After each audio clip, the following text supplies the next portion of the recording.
to the Lord because He will continue to talk to us. Okay? We must be courageous to tell what is right and what is true. Because every day there is an evil that will take us out of the church. 42 is getting ready to fight all those adversities that confronting us, to be a front to what is right, to what we believe in our church. So right now, the world is saying this is not good, this is not good. No. Stand up for the church. Believe in the church because this is the foundation of our church. Amen? Amen. And lastly, with regards to reverence, I'll tell you a story of my life. So quick. So, in the 80s, I became a youth leader in the Philippines. I became a youth chairman, and after that, I became a political officer. And the Lord, and what happened is, with all this political happening and my desire to love our country, I exposed myself to Filipino ideology, the love of country. I'm serving the community, I'm serving the people, and I told myself that is the thing to reach heaven.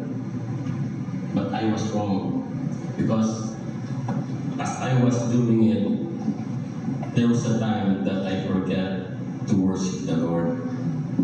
I was angry with society because there was a church who was using the pulpits in politics.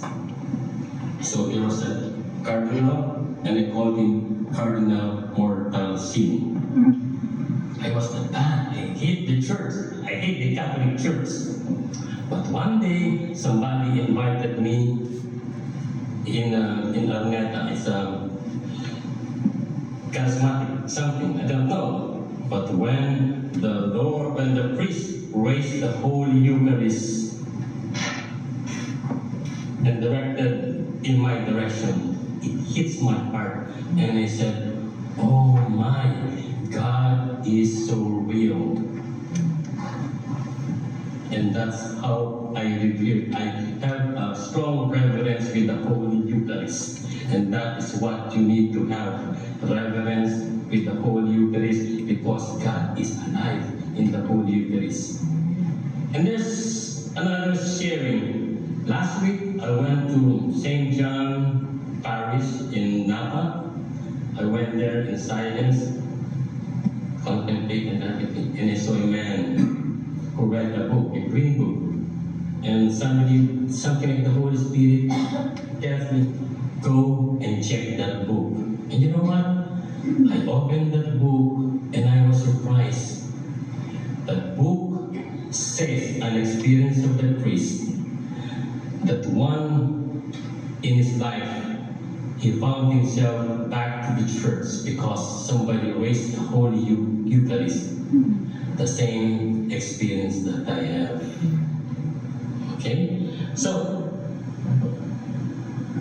that is my prayer, that each one of you would have the grace of thirst. Thirst of knowing God, thirst of loving God, the thirst of sharing the gospel of the Lord, not only by words, but in action. Amen.